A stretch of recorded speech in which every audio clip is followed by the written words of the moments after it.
afternoon, everyone. It was a late night last night, so I just kind of slept in this morning, didn't really go anywhere. So just been kind of waiting for several hours for evening to come. I am currently in a canyon on kind of the northwest edge of the Edwards Plateau, and it is still technically way too hot to be herping, but I couldn't sit in the car and wait any longer, so we're making a walk down to a cut down here to see if there's any daytime active species, and then turning around the other way, hopefully once the sun actually starts setting. Maybe if we're lucky, get a Baird's rat snake or something similar. There's a deer on the road. Seen a few of those out here already, and a raccoon. So animals are active. Hopefully that includes reptiles. Unsurprisingly, with the 100-degree heat that we started off with, it was plants that I found first. Starting with the weirdest cactus I have seen in person so far, often called the horse crippler, and one of my favorites, the devil's claw. Alright, so here's something that I have grown at home a few times. This is Proboscidea louisianica. A really fun thing about the flowers is that if you watch closely, when I pollinate, oh, it's already done it. If you see that stigma closed up, so we can find one that, let's see. Oh, that one's already closed too.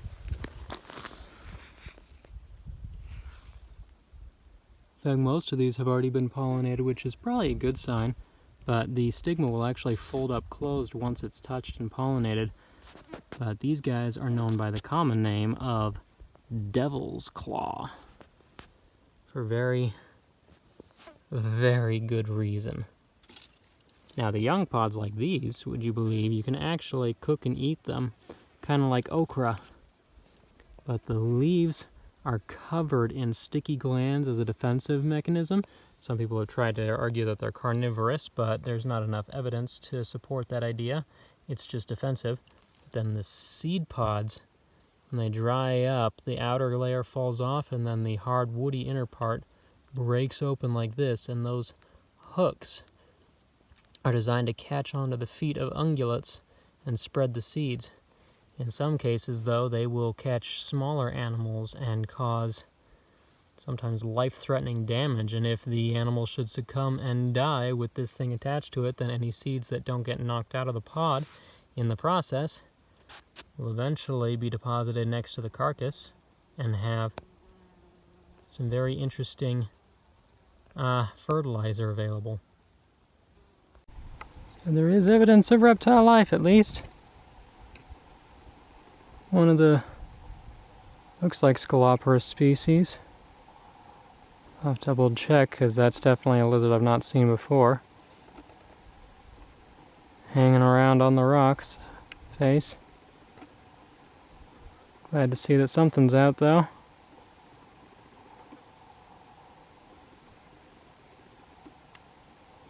So you can hardly see him, but there's an adult crevice spiny lizard squishing himself into the rock there. Been a little while since we've seen those guys. No way he's coming out now, though.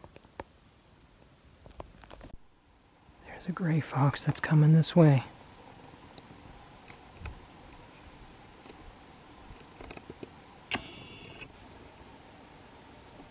He's hunting along the cut, too. He's come back out on the road and he noticed me now. Which means he's gonna head the other way soon.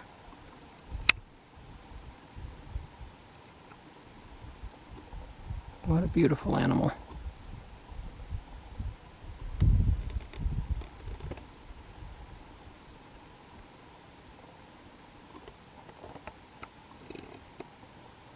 Way out there.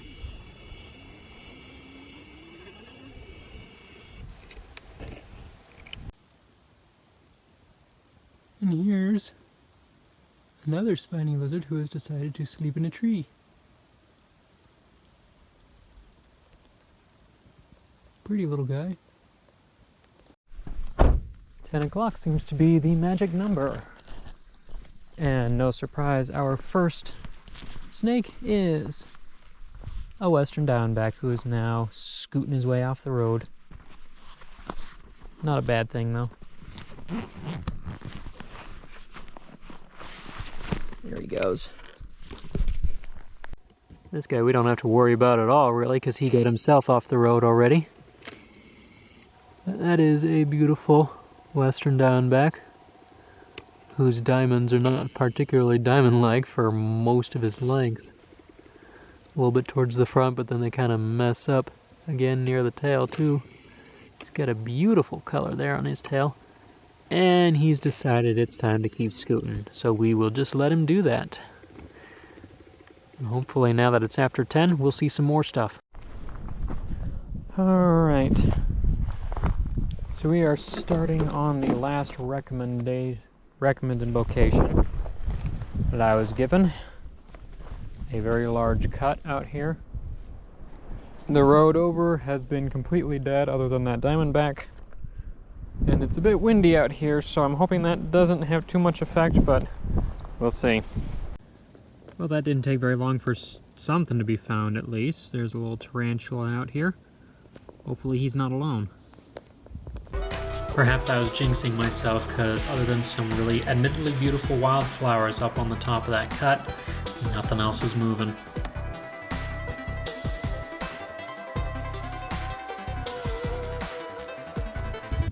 It's not much, but having just seen my first ever Smith's blackhead freshly run over, I cannot end this night with a dead animal.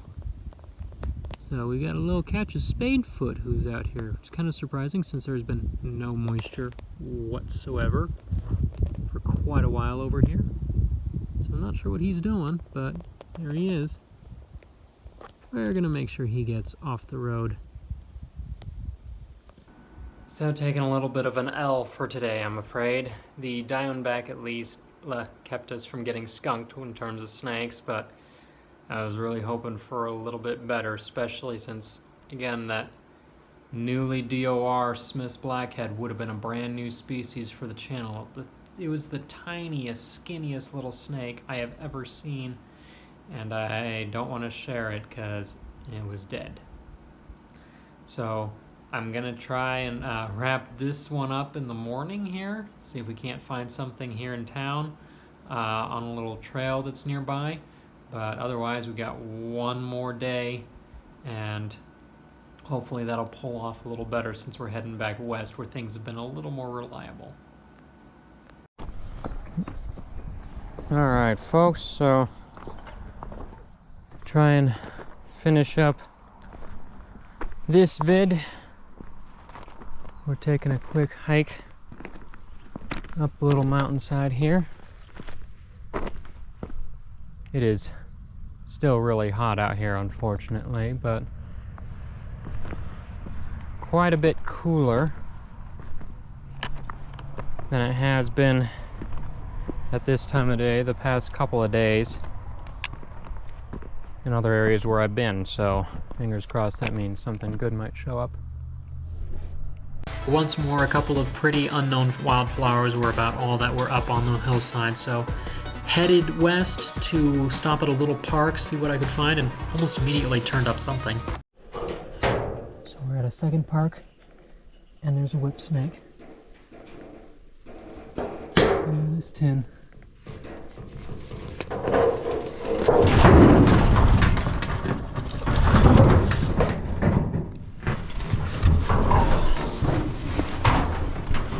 And I lost him. Damn.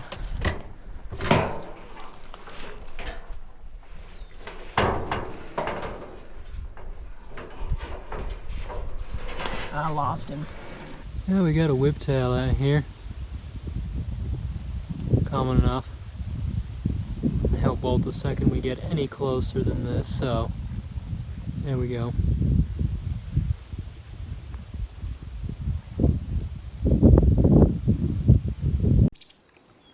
Oh, and the snakes aren't cooperating. Switch to birds for a little bit.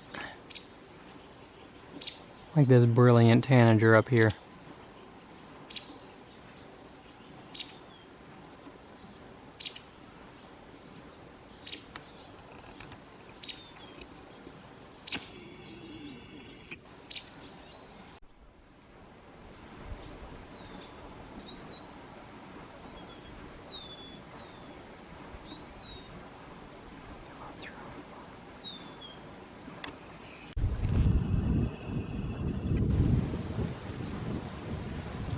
It's gorgeous.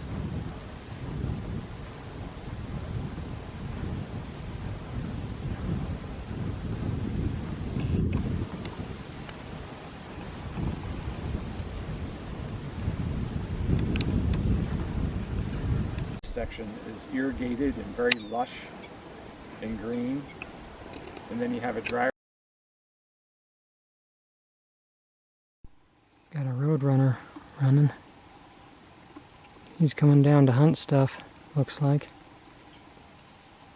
I hope he doesn't find the snake that I'm looking for, though.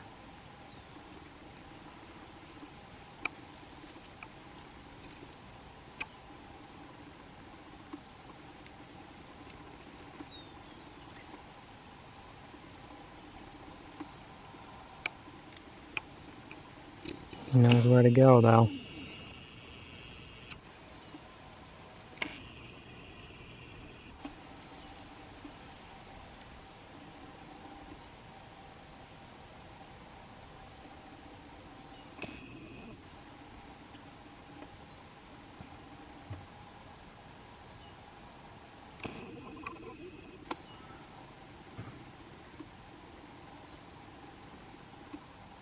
Well, that's the first time I've seen one of these guys in the daytime. And it's stuck around. A funky creature. Javelinas are so weird, they look like pigs, but they are not in fact pigs. They're at best actually only really distantly related. He's come down for the water and other things that he can eat over here. So cool. Oh, there's probably more than one. I hear the others in the background. Yep, oh, there's a baby. There's several. Cool. I think I hear a golden-fronted woodpecker. Looks quite similar to the flickers. I saw one of those earlier.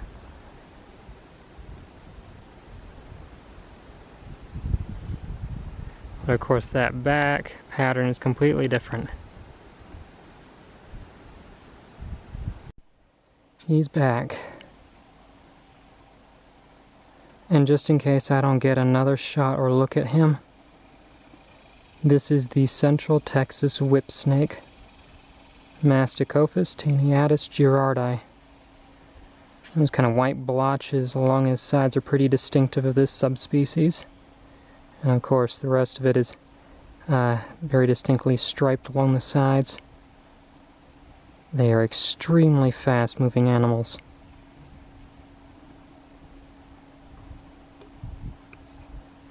I'm going to see if I can't give it a little time so that he settles there.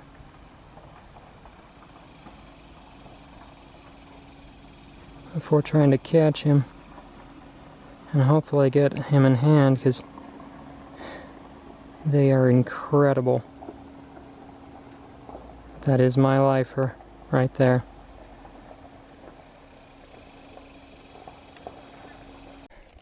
Well, patience paid off. Look at this thing. He's not huge, but he is absolutely gorgeous. All stripy blotches in the front, pink tail underneath. Ugh, let's get him squeezed through here again. Look at that head. He's biting the little camera lens lid. What an absolutely stunning snake, though.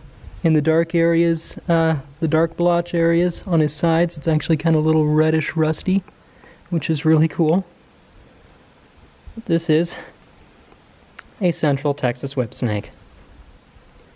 They can get up to upwards of around 5 feet long, give or take. Very slender animals, hence the name whip snake, also because they're ridiculously fast. He managed to tag me pretty good on the finger earlier, so a little bit of bleeding going on there, but small price to pay for finally getting a whip snake after seeing so many dead and losing him once already today. Their primary food is lizards, which is why they have to be so fast.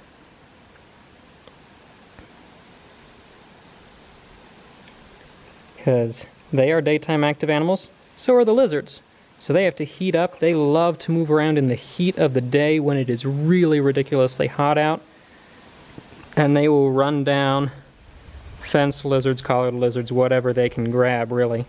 And occasionally they may even take smaller snakes, much like their relative, the coach whip. These guys are a subspecies of the striped whip snake. You have the desert striped, which goes further west, and then the Central Texas whip snake lives throughout the Big Bend region over into more or less the Edwards Plateau area. They're replaced further south than that by the Schatz whip snake, which looks fairly similar, but it doesn't have that blotchy coloration going on its front, and there's a few other color and scale details in and around the head to look for. But as far as a way to end this particular vid, I'd say that's a pretty good one. How beautiful. So they're only really bitey if you act towards grabbing them. If they think you're substrate, they will just kind of crawl along and be perfectly fine. And it is an absolutely beautiful snake to hang out with for a little bit. Certainly have to enjoy this minute, because I'm probably not going to see one again anytime soon. So gorgeous. Alright, we've bothered this guy enough, and we're moving slow so that he doesn't feel the need to bite again, because that hurt the one time. Look at that gorgeous color. You can see the rusties on him. Oh, hi, are you going to climb up on me again? Yeah? Hold on. Well, you can... I mean, okay, if you want to go that way, you can. They're quite adept climbers, as you can see. And I guess he's going to go up into the tree there. That is so beautiful. Local ducks in the pond. I think most of them are domestic. A few of them might be wild Mexican ducks. They don't like it when you're walking along, but if you sit down, it's fine. They're good to hang out. So with the finding of the whip snake, I think that's a pretty good way to end a video. So if you see this ending, that means tonight, the final night of road cut walking and cruising down here in Texas, we found some other really, really cool stuff, so stay tuned. But until then, if you enjoy seeing wildlife adventures, educational videos like this, or other materials that I'm able to produce to help educate the public on wildlife, especially reptiles and other misunderstood things, consider joining as a patron at patreon.com/hcarlton to help support the channel and everything else that I do at the business. If you don't want to sign up for a monthly type subscription there, although you do get exclusive benefits back if you do, you can always do one-time donations at Coffee or buy things at the website, carltoncarnivores.com. There's also the merchandise shop at Teespring. You can find the links for all of those in the video description below, as well as the master link at Linktree. And if you can't support financially, simply subscribing to the channel, liking the videos, leaving a comment, sharing the videos so that it brings more attention in really does help. And if you'd like to find more information about the plants and animals that I see, that I work with, and so on, you can find more info at the database and blog on the website, carltoncarnivores.com. You can also find me on social media, where I'm always posting photos, little tidbits, short videos, Instagram, TikTok, and Facebook at Carlton Carnivores. But until next time, I'm Hawk and Carlton, and this is Carlton Carnivores.